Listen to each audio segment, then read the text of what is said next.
Bienvenue à tous dans ce nouveau numéro de l'émission L'Entretien. Bienvenue sur Al Janoubia TV, votre chaîne. Aujourd'hui, on va parler de quelque chose de gravissime tout de même avec mon invité Mehdi Ganoni. Chose quand même vraiment très grave, j'insiste sur ce mot, il n'est pas dit à la légère. Vous avez été hospitalisé. Mehdi, bonjour et merci d'avoir accepté mon invitation. Salam alaikum. Vous avez été hospitalisé à Benzert, dans une clinique. C'est ça. Et je vous laisse nous raconter qu'est-ce qui s'est passé et pourquoi c'est grave. Ouais. Tout d'abord, salam alaikum, Shab Tounsi et les autres également. تنجرب نتكلم بالعربية هكاك الناس يجموا يفهموا شوية. سامحوني ملتو خاطر العربي نتاعي مش كوريكت برشا. أول حاجة السلام عليكم. أنا أصلي من بنزرت في تونس. في آخر أوت الوقت العيد الكبير صارت لي مرضى كبيرة. آخر أوت tout d'abord أنا كنت paralysé. J'ai été emmené en ambulance d'urgence la clinique Rawabi في بنزرت معروفة برشا. Où là j'ai été hospitalisé. Mais قبل l'hospitalisation, حبيت نحكي لكم les conditions dans lesquelles j'ai été hospitalisé. Donc j'ai été emmené sur une civière, قلت لكم أنا paralysé dans un premier temps. Et les conditions font que صعيب برشا. كيفاش وقع لك يا مهدي باش تكون paralysé؟ En fait, à la base, j'avais un staphylocoque doré. Très bonne question. J'avais un staphylocoque au niveau des lombaires. قبل ما نمشي غادي, les deux précédentes nuits, j'ai été aux urgences. J'étais aux urgences de l'hôpital, chose normale. عطاوني des médicaments, ça m'a calmé la première nuit. Ouais, la donc deuxième nuit, grande douleur. Très très forte douleur. Donc on m'a porté, on a pris un taxi. Et la deuxième nuit, c'était pire. Donc, retour aux urgences de l'hôpital de Bizerte. On m'a mis sous perfusion pendant 2-3 heures. Et وبعد روحت. Mais آخر ليلة فالفة, j'étais paralysé في السرير. Donc سنيت حتى 7 صباح, كلمت شكون حتى يقوموا باش يعاونوني. Donc دار بعثوا لي une ambulance وبعثوني كلينيك روابي. D'accord. Et أول حاجة قبل ما نوصلوا يطلبوا منك une très forte somme 1000 dinars. لو كان ما عندكش ما تدخلش. ما تدخلش carrément. Mais c'est déjà une clinique privée. C'est une clinique, ouais, tout ce qui est clinique privée. Donc privé. Ok. Donc pendant que vous souffrez, on a fait les démarches. Normal, clinique privée, normal. Il n'y a pas de premier soin, pas de premier soin, rien. Donc on attend, on termine le nécessaire et tout. Et pendant ce temps-là, un des zouz infirmiers, il me manipule. شدوني la jambe.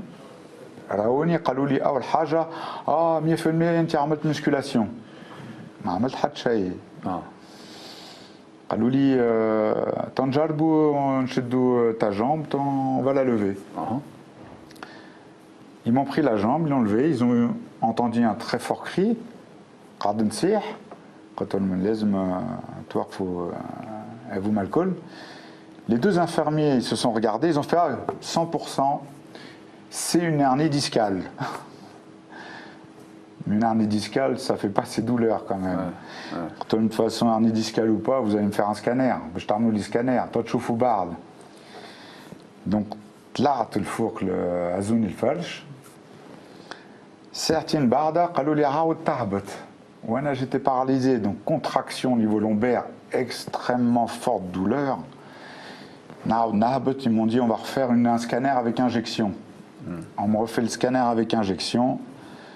Et à un moment bien après, قالوا لي عندك مشكلة dans les deux reins. Au pluriel, les deux reins. Chose que je n'ai jamais eue.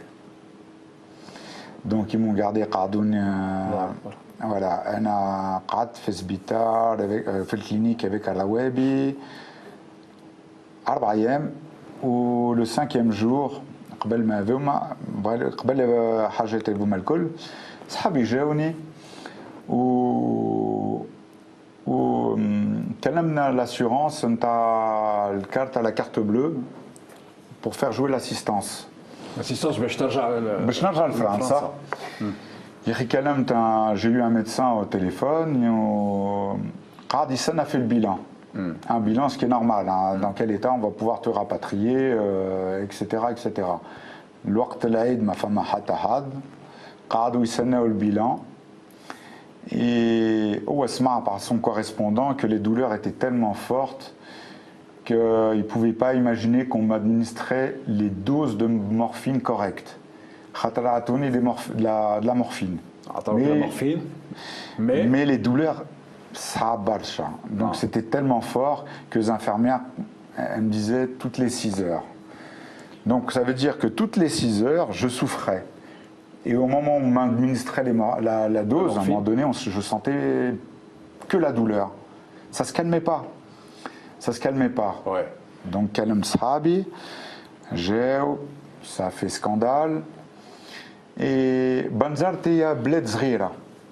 Donc on a su qu'il ne donnait pas les bonnes doses de morphine. Donc c'est le problème déjà. Le problème. Il n'y avait pas la bonne dose de morphine. Ça s'est confirmé par le médecin, médecin a confirmé, le médecin de l'assistance m'a appelé. Et quand il m'avait demandé si les douleurs étaient pareilles, qu'elles se poursuivaient, je répondais par l'affirmatif. Khalish, ne cherchez pas à comprendre, on ne vous donne pas les bonnes doses de morphine.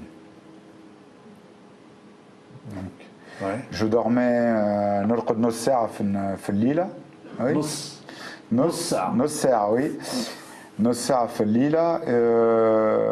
Ce qui n'est pas normal, c'est que le comportement des infirmières. Quand vous avez une infirmière G, وتقول لك لوين جيت لهنا في الروابي؟ لوين ما تمشي سبيطار آخر؟ لوين ما تمشي ما تشوفش كلينيك آخر؟ Ça veut dire beaucoup de choses. Beaucoup de choses. Où vous avez une infirmière, bon comme j'étais paralysé, notre loba, elle va se reconnaître. Hein. Changez le pot, si vous pouvez changer le pot s'il vous plaît.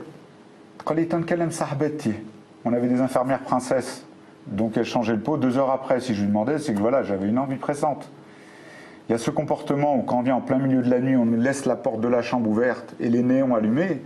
C'est une question de bon sens. Il y a un comportement qui va pas là-bas. Mais pourtant c'est privé. Le service il doit être... les gens payent. Tout à fait.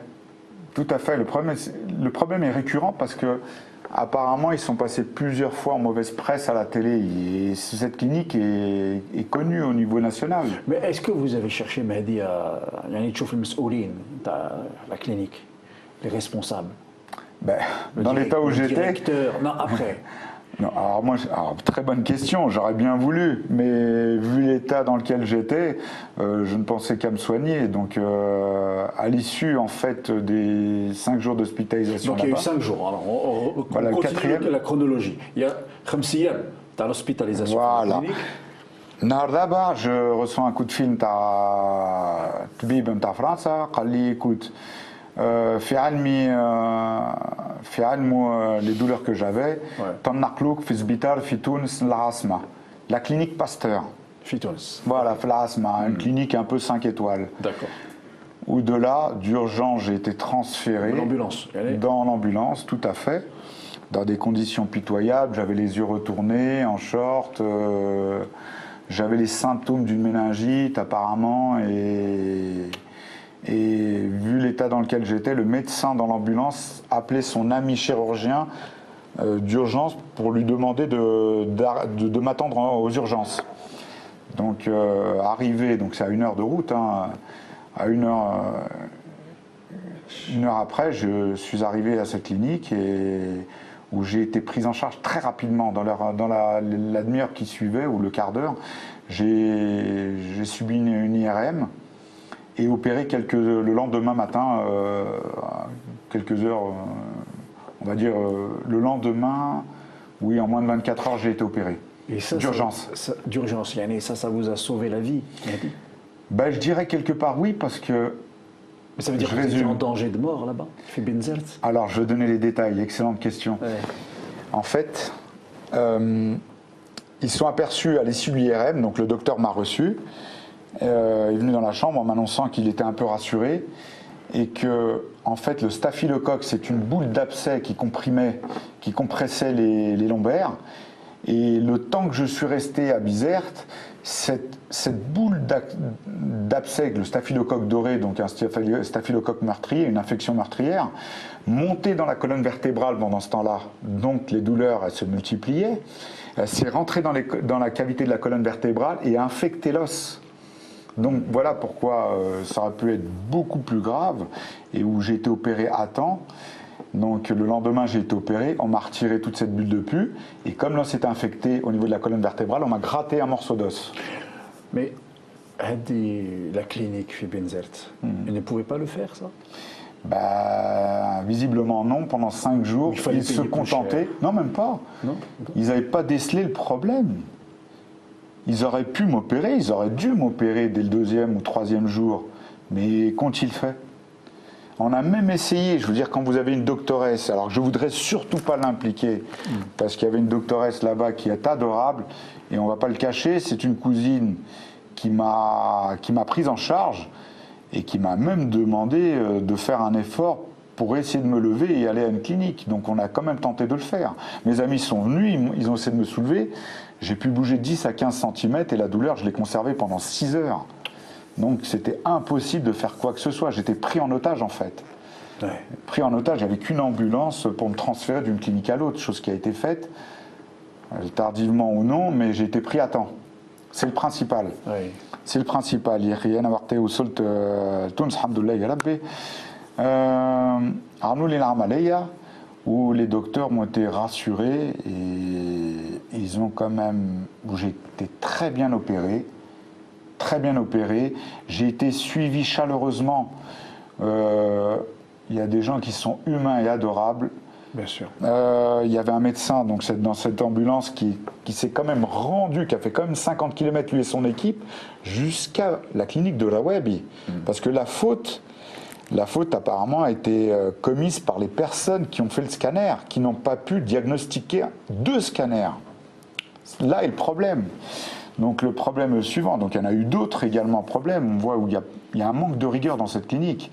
On le voit également au niveau de la facturation, de la façon de prendre un dossier. Alors je vais détailler, je vais abréger, sinon ça va être très très long.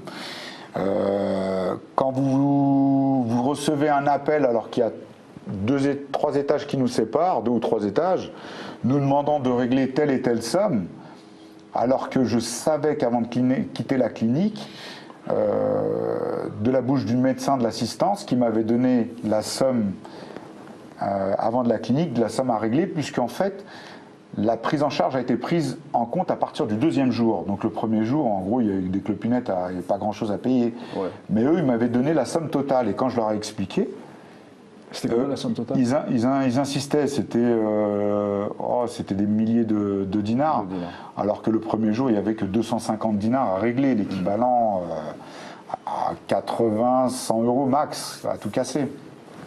Et donc, il y avait une grande différence. Il a fallu que le lendemain, je leur annonce que quand même, j'avais reçu la facture exacte, que je leur ai énuméré la facture, et que ma mère a dû récupérer par la suite, puisqu'il y a eu une avance. Bref. Ce sont des petits détails. Vous avez par exemple un CD avant de partir que je tiens dans la main. C'était censé être le scanner. Et il s'avère, il y a bien marqué mon nom dessus, mon prénom, la date d'entrée dans cette clinique. Et il s'avère que, en l'ouvrant ce CD, c'est un scanner cérébral d'une dame qui est rentrée le même jour que moi. Vous voyez un petit peu le manque de rigueur dans cette clinique. On vous a donné le scanner d'une autre personne. D'une autre personne. C'est votre scanner. Voilà. Et dans le dossier que j'ai eu, je n'ai eu qu'un scanner. Pourquoi pas le 2e? Voilà, comme si qu'on voulait dissimuler quelque chose. C'est extraordinaire, Adam. Oui. C'est extraordinaire, ça. Et dans quel but Alors c'est quoi l'histoire? C'est quoi? C'est-à-dire, c'est on vole, on veut pas travailler, c'est quoi en fait tout ça? C'est les deux, c'est autre chose? Alors, le fait de ne pas donner les bonnes doses, je suis quand même resté 5 jours là-bas, le fait de ne pas donner les bonnes doses de morphine, on se pose des questions. Il y a un trafic de morphine, c'est quoi? Probablement. Je sais pas. On se pose des questions. On se pose des questions. Ouais. Mais sur place, c'est des on dit que pourquoi ne pas nous donner les bonnes doses de morphine. Ouais. Déjà, il y a le problème de comportement et de pas de prise en charge. Ouais. Les gens traînent là-bas. On a l'impression, et c'est pas une impression, les patients sont considérés comme des animaux, il faut le dire. Cette clinique est très connue au niveau national. Les Bizertins la connaissent tous. Ouais. La connaissent tous. Ils ont la même image? Et tout à fait. Tout alors à fait. Pourquoi elle est toujours là alors? Le comportement des gens n'a pas changé apparemment. On espère toujours du positif, on ne voit pas le mal. Si on y va, on espère un changement d'année en année. Oui. Mais malheureusement, la question qu'on se pose, c'est comment peuvent-ils toujours exercer au même endroit? Voilà, il faut stopper ça, il faut arrêter net le comportement de ces infirmiers, infirmières. Entre parenthèses, les 2 derniers jours, j'ai été prise en charge par des infirmiers. C'est qui se sont remis en cause. Je ne veux pas tous les mettre dans le même sac. Les infirmiers qui m'ont pris en charge les derniers jours dans cette clinique étaient très très bien. Ouais. Les infirmières un peu totalement négligées. Ouais. Totalement négligées. Il y a eu beaucoup trop d'erreurs. On va pas les énumérer. Si Mais qu'est-ce que vous demandez aujourd'hui, Mehdi? Moi, parce que je très vois bonne question. Papiers. Alors déjà, dans un premier temps, c'est que toute la population sache comment travaille cette clinique, comment elle est vue par la population. Il faudrait que toute la population sache un peu les problèmes de cette clinique qui perdurent et qui continuent. Il faut stopper ça. Alors, nous, attention, hein, nous, on vous accueille juste en tant qu'ancien pensionnaire de cette clinique. Évidemment, on ne sait pas. Ah, c'est un témoignage, vous êtes responsable parce que vos accusations sont graves. Mais... Tout à fait. Tout à fait. Elles sont tellement graves que j'ai exposé ça auprès d'un avocat, il faut le dire, d'un avocat qui va étudier le problème. Et le problème en Tunisie, c'est le fait de départager les responsabilités. Bien entendu, je vais être clair dans ce que je vais dire. En aucun cas, si j'apprends que la responsabilité peut être engagée au niveau du médecin, je n'engagerai aucune poursuite. Elle ne mérite pas et ce n'est pas du tout mon but. Déjà, faire payer à cette clinique, les responsables de cette clinique, oui, ils sont responsables. Ils sont responsables de ces comportements qui perdurent. Je veux dire, quand on les appelle, quand vous sonnez et que vous voyez une personne qui vient au bout de 2h30, 3h, si ce n'est pas plus, c'est pas normal. On vous appelle, c'est pas pour vous embêter, c'est pour nous calmer un petit peu les douleurs. Je veux dire, quand j'ai été transféré, parce que j'ai quand même, à l'issue de la clinique Pasteur, donc la 2e clinique où j'ai été rapatrié, et d'où je remercie, j'espère que vous passerez le message s'ils ne le reçoivent pas, au chirurgien Mourali Slim, adorable, qui a pu rassurer quand même ma mère, et le chirurgien Ben Slama Riyad, professeur à la faculté de médecine de Tunis, chirurgien urologue. Je leur ai promis que je garderai contact et que ce serait la première chose que je ferai quand je retournerai au pays. Les remercier parce qu'ils sont vraiment humains. Ouais. Ils passaient facilement 3 fois par jour moi dans ma chambre et je n'ai pas oublié. Ouais. Je n'ai pas oublié. Ce sont vraiment des gens humains et chaleureux. J'ai été accueilli, j'ai très bien été accueilli à tous les niveaux. C'était le jour et la nuit entre ces 2 cliniques. Incomparable. Parce que nous, évidemment, on est là pour faire que les choses s'arrangent, essayer de comprendre. Peut-être que certainement que les responsables de cette clinique auraient un message à vous faire passer pour vous expliquer pourquoi. Vous voyez, nous, on ne peut pas prendre parti, mais on entend la société parce que. Évidemment, notre but, c'est que les choses s'améliorent. C'est que les gens, que tout se développe, que tout aille dans le bon sens pour le plus grand bien de tous les citoyens. Donc, à partir de là, Mehdi, vous êtes presque vous êtes à quelques doigts de porter plainte, quoi, si j'ai bien compris. Tout à fait. C'est ça. Tout à fait. tout à fait. Je suis ouvert, je peux être, par l'intermédiaire de cette chaîne, je suis joignable, si vous permettez. Oui, bien sûr. Si vous permettez, donc moi, on peut me contacter, je répondrai à tout ce qui s'est passé sans aucun problème. Je reste ouvert à toute communication, ça pose aucun problème. Mais on souhaite, nous les Bizertins, on n'arrête pas d'en entendre parler, on souhaite que ça cesse. Que ça s'améliore. Et que ça, oui, que ces comportements cessent et que ça s'améliore. Ah, d'accord. Ouais. Positif, on espère, mais ça fait des années que ça perdure. Ouais. Qui n'a pas de problème, je veux dire, avec cette clinique? On a tous un proche qui a fréquenté cette clinique. Et malheureusement, on n'entend pas du bien, du nord au sud de la Tunisie. C'est là le problème. Merci Mehdi. Merci de m'avoir reçu, c'est très gentil à vous. Voilà, mais écoutez, je crois que c'est important de parler aussi de ce qui ne va pas, dans le sens où on espère évidemment que les choses s'améliorent. Hein. Ce n'est pas pour jeter l'opprobre sur quelqu'un ou quelqu'un d'autre, mais c'est que tout le monde prenne conscience de... que c'est nous qui faisons les choses. Donc c'est nous qui faisons que les choses vont mal et c'est nous qui faisons que les choses vont mieux. Choisissons de faire en sorte qu'elles vont mieux, qu'elles aillent mieux, Inch'Allah. À bientôt pour un nouveau numéro de l'émission L'Entretien sur Al Janoubia TV.